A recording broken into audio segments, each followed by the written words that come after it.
We've been here for 10 years and never has this happened before.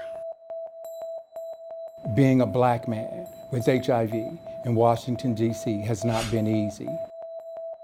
I love the muscle. I love everything about it. I love the fullness. I don't think it looks ugly. I think it looks phenomenal.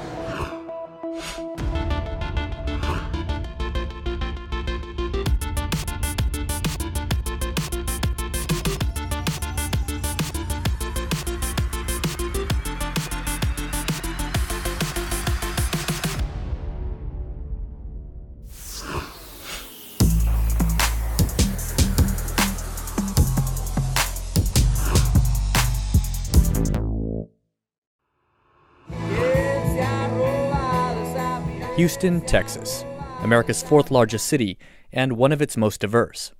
Its residents take pride in their hometown and state. Texas significa algo fuerte. It means you get to live your dream, you get to be who you are. The music is great, the food is great, the arts are great, the people are friendly. A lot of barbecue, a lot of eating. Don't mess with Texas.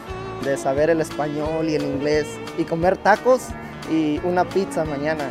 You gotta be able to do the two-step for sure. Rodeo, funnel cakes. It's just that southern hospitality. It is like southern value, yes ma'am, no ma'am. I love the cowboy movie. Plenty of food and everything. I could just go anywhere and talk to a stranger here, and they don't think it's weird. In Texas, we have our elbow room. So we have time to stop and be polite, ask about the weather, make sure our neighbors are okay. The East Coast or the West Coast, so you talk to them, I'm like, who the hell are you? I don't know who you are. Get away from me. Being, I wouldn't say arrogant, but confident in who you are as a person. Es un orgullo muy grande. To be a Texan is like living with pride of who you are. I love being a Texan.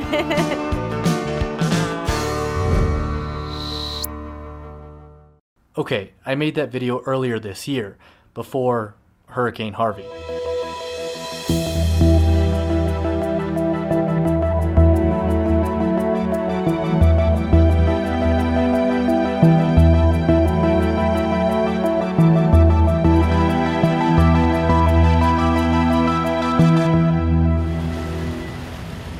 The storm hit at the end of August, dumping more than a meter of rain in 5 days. More than 80 people died. Tens of thousands of people were displaced. And the damage is upwards of $180 billion. In a year of multiple devastating hurricanes, here's how one city is coping. We've been here for 10 years and never has this happened before. My closest to in some bosses and it's all like wet or damaged. I know further down there were a lot of houses that was destroyed from the storm. We lost everything. As in so many disasters, the less money you have, the harder it is to bounce back. Valerie Van Note lives in one of Houston's poorest neighborhoods. She was willing to talk but didn't want to be on camera. Her home is unusable. It's infested with mold. This is how I take a bath. I get water. A friend of mine brings me water, and I put the stock pot in the sun, and it gets hot, sort of. A friend lent her a car so she'd have someplace to sleep. Over here? Yeah. I got AC, heat, a radio, no bed bugs. I didn't have a bed bug crawl on me in 2 months. I don't know how to act. This is like sleeping in a luxury motel compared to, yeah. Like many, she'll still have to wait for the rebuilding, which brings up the question of builders. It's always been a manpower issue, even before the hurricane. It's we're not a glamorous profession. You know, it's not something that people run out and say, "Gee, I think I want to get into civil construction." It's kind of one of those jobs that people look at and go, "Oh, you know." Some of the willing are undocumented immigrants who wait near supply stores for work. It's a double risk. Being there puts them at risk of deportation, and the job they're doing, cleaning up sewage and chemical-laden waste, can hurt their health. We want to work, and we feel good because there's a lot of work. But at the same time, we feel that it's very dangerous. They don't have respiratory equipment. They don't have gloves. They don't have helmets. They don't have absolutely anything to be able to do their job, much less to protect themselves against bacteria. But in another part of Houston, the city's large Vietnamese population is struggling with different problems. In Fatima Village, a community of 33 ethnic Vietnamese families, Victor No, a floor installer, says he hasn't had an opportunity to seek outside reconstruction work. At first, I had to spend 2 months to fix up my house. That's basically. And now I finished my house and I start to fix up this church. So basically, I don't go out there to work to make money. Not yet. He's also helping others in Fatima Village. Victor knows neighbors, mostly older residents who don't speak much English, rely on him for help with rebuilding, translation, and federal aid forms. Nearly 3 months after the storm, many are still struggling. They came to fix the home and it cost $11,000, but they're not finished yet. The washer, dryer, and refrigerator, I still haven't bought them yet, and 2 beds. The paperwork can be a burden for everyone. They also face, that, not only that language barrier, but that networking piece, because they're not intertwined with a lot of, the rules, the regulations, the process. Well, how did I do the bid? What's the process? Yet, like the rest of Houston, they're figuring it out. We stick together as a community to, to survive.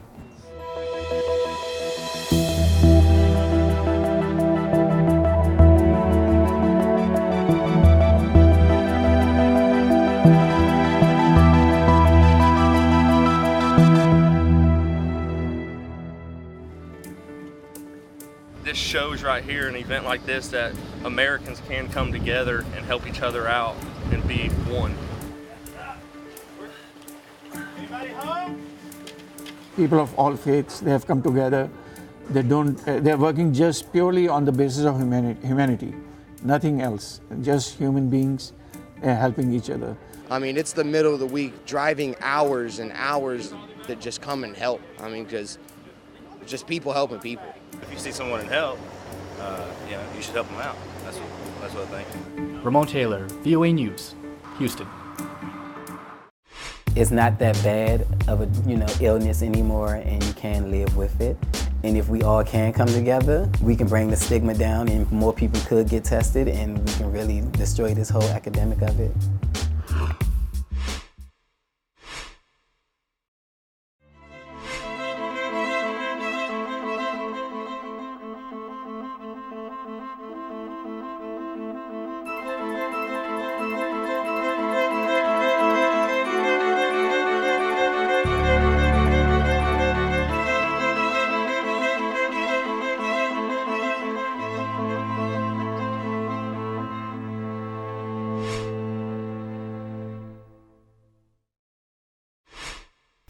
Theoretically, if you could identify, test, get into care, and treat everybody who's HIV infected, theoretically you could end the epidemic. What I mean is that we have extraordinarily effective drugs. But recently, those drugs have been shown over the past few years not only to save the lives of the people who take the drugs, but also to bring the level of virus in an infected person so low, below detectable level, that it makes it virtually impossible for that person to transmit the virus to someone else. In addition, we have what's called pre-exposure prophylaxis, or PrEP, which means if you have people who are at high risk for infection and they take a single pill every single day, in this case Truvada, which has been approved for pre-exposure prophylaxis, you can decrease by more than 95-97% the likelihood that they are going to acquire HIV infection. I've also been saying, and I believe this is true, that in order to get a durable end to the epidemic, we would be greatly helped by an HIV vaccine, even a vaccine that was not 90-95% effective. I mean, if you look at the vaccines for other infectious diseases like measles and hepatitis and polio, measles, for example, the vaccine is 98-99% effective. I don't think we're going to get there with an HIV vaccine, but even a vaccine that's 50-55, at the most 60% effective, together with the implementation of the other advances we have, I believe we could turn around the trajectory of the epidemic and essentially end it as we know it It's merely up to us. It's up to the global community, not only the United States, but the rest of the world. We need to do it through PEPFAR, we need to do it through the Global Fund, but the individual countries need to step up their game. They need to put more resources into implementing these scientific advances than they have in the past. And if they do that, I believe we can end the epidemic. I can't tell you when it will be, how aggressively and effectively the global community implements these advances.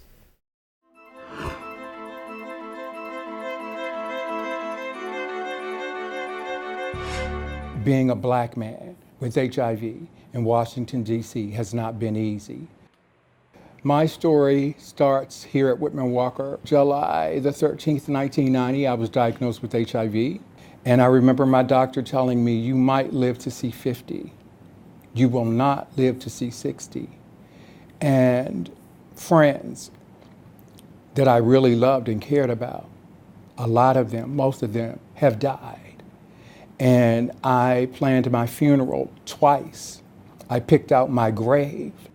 So I have seen the good, the bad, the ugly, the desperation of HIV. I knew that I could be relatively comfortable coming here. I would not have the stigma attached to me being a same-gender loving man. Whitman Walker moved from a VD clinic in the basement of a church basement, responded to the HIV crisis, and really were able to be there when people's families and loved ones and others shunned them and turned them away. And the responsibility today of honoring all of those individuals who are no longer with us is the most important thing of what we do. I started coming to Whitman Walker about 2 years ago because I wanted to go somewhere where I felt comfortable at for a young youth LGBT individual. I've been HIV positive now for 6 years and undetectable for 6 years as well. Hey, how you doing? Amazing medical advancements have been made in the delivery of care for patients who are HIV positive. 25 years ago, we had fewer medications available, and so that's really one of the importance of having research in the federal government and the academic institutions really supporting the development of new medicines, is because now we have one pill once a day regimens that people can take that have very little toxicities or side effects, and they're able to be healthy and happy and live absolutely normal everyday lives that everybody gets to live. So I take one pill, it's called Genvoya. I take it every night before I go to bed, and it's like a vitamin pill to me. I participated in taking the first drug for HIV, which was AZT. They had not worked it out to a fine science, and a lot of people were getting ill because they couldn't tolerate it. I was one of those people. And today it is so much better. And your date of birth? Younger folk can do one daily dosing. I mean, that's a miracle, you know. And now with the advent of PrEP, we are really moving toward a time when the eradication of HIV, I believe, is going to be a reality for folk. It's not that bad of a illness anymore, and you can live with it. And if we all can come together, as far as being negative and or positive, we can bring the stigma down and more people could get tested, and we can really destroy this whole epidemic of it.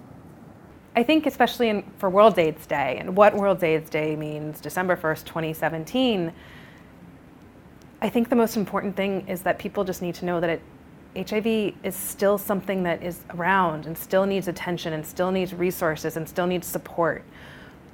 We can change the narrative and we can change the way we talk about it.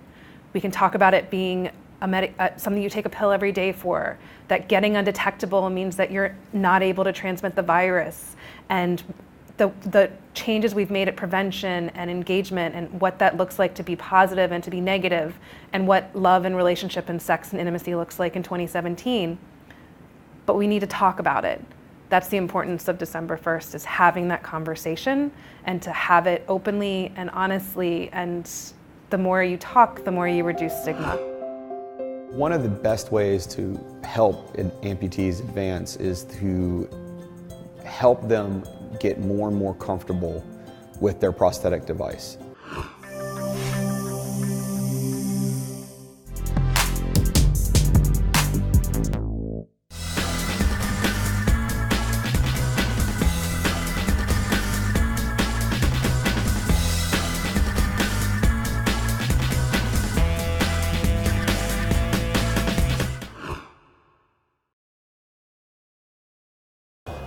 I love the muscle.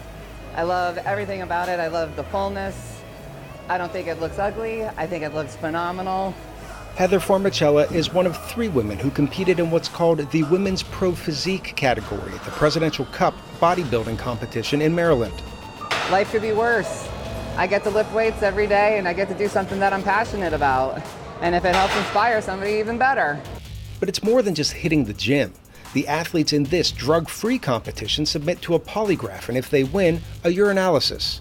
From there, Dory Smith, who's competing against Formicella, gets a custom paint job. We're not all one color, so this completes, makes her skin tone even. I'm always critical of myself. So, I still don't see someone who's at her best yet. It gives me something to continue to push and strive for. That push is all part of the sometimes months-long commitment of preparing for a competitive show. A commitment that Navy veteran and mother of 2, Lakeisha Kanan, who's challenging both Smith and Formicella, embraces as a means of survival. I made a visit home and I could see my relatives, they're all declining from diabetes and heart disease. I don't want my leg cut off at 50. And I know diabetes, I could have just as easily had it because my father has it and my brother has it. Countless hours of work led these 3 women to this moment on stage. Professional bodybuilder Heather Formicella finished in first place, meaning she leaves with a medal, a check, and a chance at sports immortality. Arash Arabasadi, VOA News, Upper Marlboro, Maryland.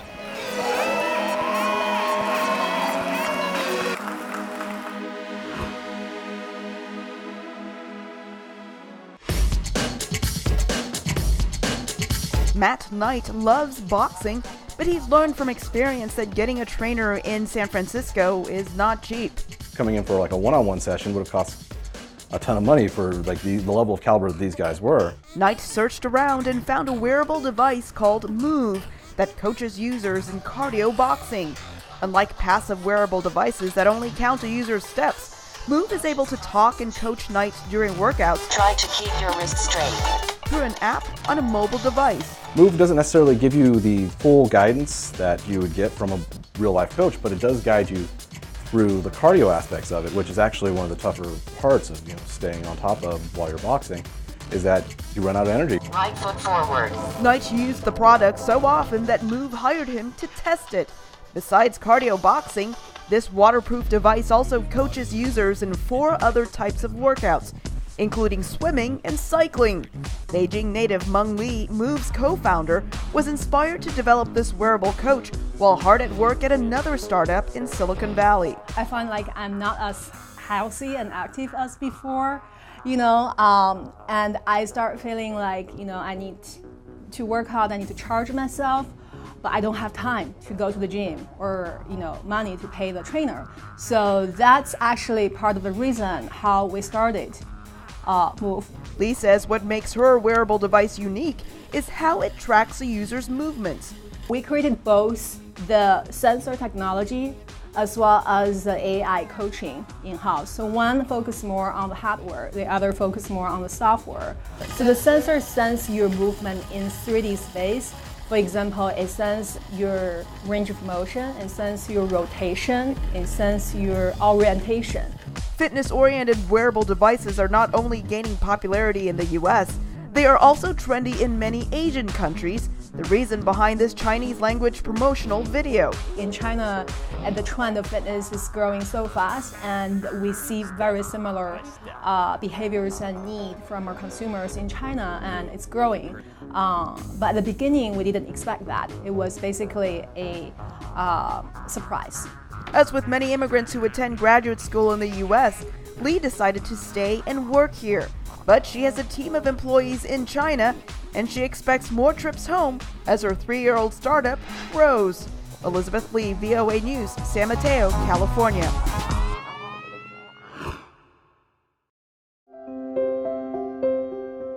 I cannot remember what it was like to have 2 legs, and it was just 14 years ago. And the reason why is because I know that that is the old me, that is not the new me. The new me is what is here now. Right about the end of high school, I decided I wanted to go in the Army. I was in the field practicing my job essentially with my other teammates, and I was injured when an artillery round that's about the size of a 2-liter Coke bottle landed 5 feet behind me and exploded. They attempted to do limb salvage work on me to try to make my leg work the proper way, and it just was not working. So I actually opted about 8 months later to have my leg removed, and it was amputated about 6 inches below the knee. About 2 months later, I was fitted with my first prosthesis and never looked back. One of the best ways to help amputees advance is to help them get more and more comfortable with their prosthetic device. There's just a level of mistrust and discomfort. So what I try to do first and foremost is give amputees the tips and tricks and the tools that they need to work and make themselves stronger, because I generally feel that a stronger athlete is a more balanced athlete. About 2011 timeframe, a friend of mine sent me a list of workouts and said, hey, you should try this stuff, it's called CrossFit. And I looked at all the things that these people were doing and I was like, there's no way I can do that as an amputee. So I just decided to try it, and within day 1 I was hooked. One day a gentleman out of Park City, Utah just sent me a message and said, hey, would you like to try out as a brakeman for the US Para Bobsled team? Went up to Canada and tried out.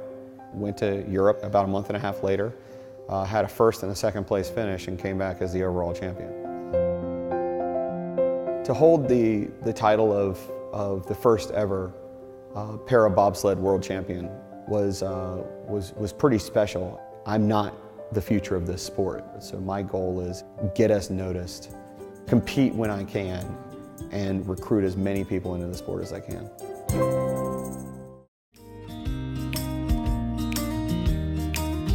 There you go, sweetheart. Thank you. For being such a good nanny. Thank you. You're welcome. With the U.S. Capitol basked in sunshine, tourists and other visitors were invited to share a gesture of warmth.